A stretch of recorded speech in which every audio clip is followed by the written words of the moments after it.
Hola, soy Kenia y soy estudiante de arquitectura del segundo semestre en la Universidad Modelo.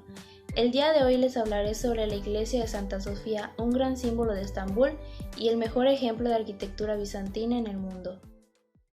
Antes de ser la ciudad más grande de Turquía y un gran destino de interés para los viajeros, Estambul fue Constantinopla, lo que fue la gran capital del Imperio bizantino. Fue aquí donde se construyó la primera, segunda y tercera versión de lo que es la Santa Sofía.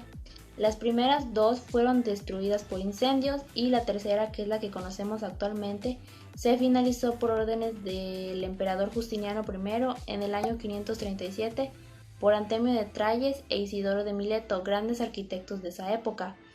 Fue hasta 1453 que este templo fungió como basílica cristiana y fue sede de lo que fue la Iglesia Ortodoxa Oriental.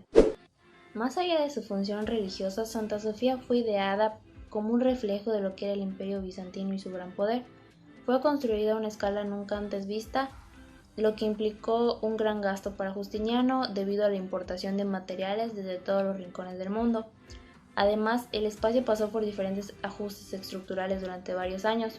Por ejemplo, la enorme cúpula se cayó durante un terremoto y tuvo que ser restaurada por Isidoro el Joven. Para ello utilizó materiales más ligeros, hizo mejoras estructurales e inclusive incorporó elementos constructivos. Con la caída del Imperio bizantino, Constantinopla se rebautizó como Estambul y pasó a estar bajo dominio otomano, liderado por el sultán Mehmed. Este, al entrar a Santa Sofía, insistió en que fuese renovada y se convirtiera en mezquita.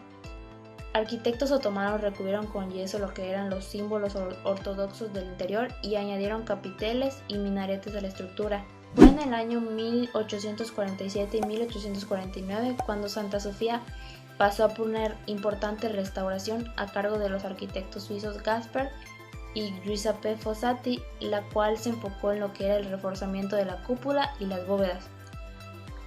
Con el nacimiento de la República de Turquía llegó al mandato Mustafa Kemal, quien, con la idea de honrar todos los legados de las civilizaciones que formaron a la nación entera, ordenó que Santa Sofía se convirtiera en lo que es un museo, que es el actual que conocemos hoy en día, y fue hasta 1985 que ésta se convirtió en Patrimonio de la Humanidad por la UNESCO. Ahora, si hablamos del diseño, este no tenía antecedentes próximos, pues si lo analizamos encontramos una planta basilical de 3 naves como se usaba en los modelos occidentales, con un nártex en la entrada cubierto con bóveda de aristas y una ábside semicircular en la cabecera, pero inscrita en lo que era una cruz griega frecuente en lo que era todo el mundo oriental. La centralización de lo que fue el espacio se completó definitivamente con la enorme cúpula, lo que le da la monumentalidad característica a esta iglesia. Si hablamos de la construcción, esta se realizó con ladrillo y mortero como materiales principales. Se utilizó más el mortero que el ladrillo y los constructores de esta primera no dejaron que este mortero se secara, lo que propició que las paredes se debilitaran y se inclinaran. Fue hasta cuando Isidoro la reconstruyó que hizo que todas estas paredes interiores se reforzaran lo suficiente para poder sostener el peso de la nueva cúpula. En cuanto a la cúpula, esta suponía un enorme reto para cualquier arquitecto, puesto que había que contrarrestar todas las fuerzas de empuje que ejercía la estructura sin poner en peligro lo que era la construcción. Fue ahí que Isidoro de Mileto ideó entonces una ingeniosa forma de trasladar todos estos empujes hasta el suelo, gracias a la sucesión de medias cúpulas, también conocidas como exedras, visibles desde el exterior, con unos gruesos muros de mampostería. La funcionalidad de estas exedras no solo estaría en lograr que la cúpula resistiese en pie, sino que además ayudarían a marcar el eje longitudinal del espacio.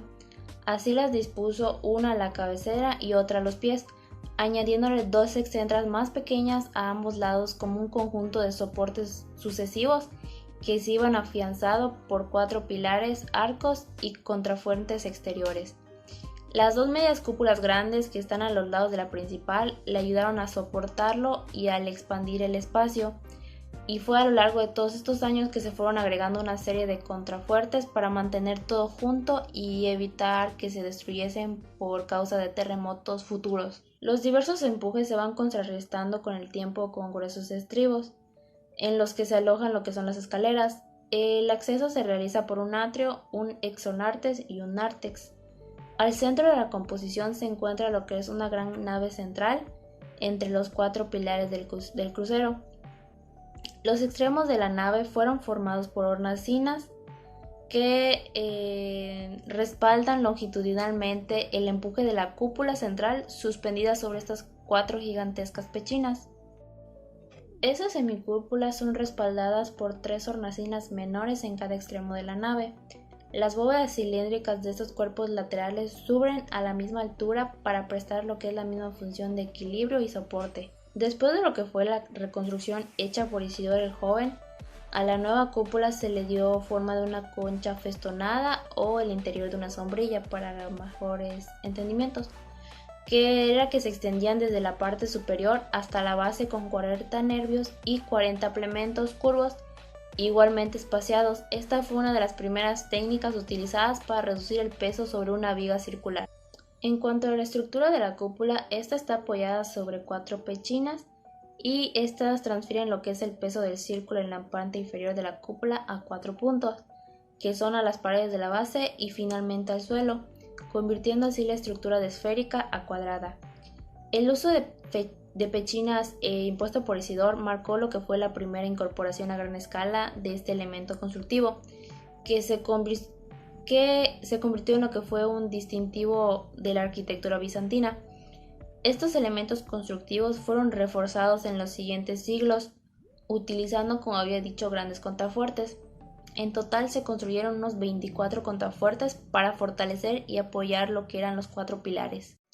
Además de todo lo anterior mencionado, la nueva estructura era más ligera gracias a la eliminación del tambor, que fue sustituido por 4 ventanas que fueron construidas en la estructura original en la base de la bóveda. Esta novedosa aportación daba una luminosidad nunca antes conseguida en el interior de una iglesia, convirtiendo el espacio como en un anillo de luz, dando la ilusión como si la bóveda flotase. Además, la inserción de estas ventanas en la cúpula también ayudó a reducir lo que fue su peso, por lo que las ventanas también forman parte de lo que fue la solución estructural. Como elementos constructivos también se usaron lo que fueron con las columnas, nada más que estas fueron reutilizadas de obras anteriores como se hacía en épocas romanas, a las que se le añadió un capitel de estilo corintio como cimacio en la parte superior. Estos capiteles conseguían elevar lo que eran los arcos y con ello la altura de la nave central. Sobre las naves laterales se añade un piso superior a modo de galería. Este estaba cubierto con una techumbre de madera donde se alternaban arcos de medio punto y columnas. En cuanto a la decoración, las naves se llenaron de iconografías cristianas y los suelos se cubrieron con pavimentos policromados de mármol traídos desde los confines del imperio como Anatolia, Siria o Efesos. En cuanto al mosaico de estilo bizantino, este incluía el uso de cristales, vidrios policromados, plata y oro. El fondo dorado de lo que era la composición aumentaba lo que era el efecto lumínico y junto a ello el pórtico verde. Asimismo, el basalto de las columnas y el pavimento de piezas geométricas conseguían lo que era la disminución de la sensación de pesadez en la estructura, todo ello creando un conjunto intencionalmente bello y suntuoso que reflejaba el poder imperial.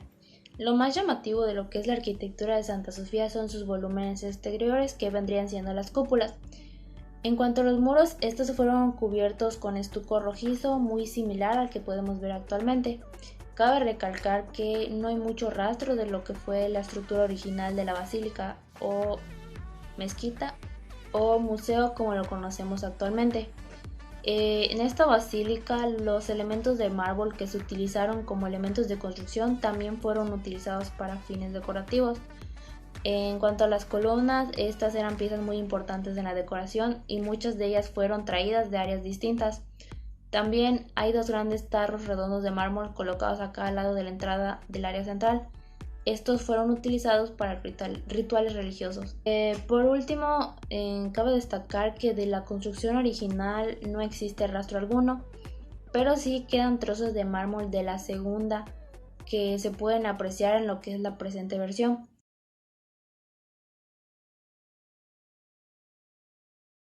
Otra cosa que cabe aclarar es que muchos piensan que esta está dedicada a una Santa Sofía, cuando no. Sofía es la palabra griega que significa sabiduría.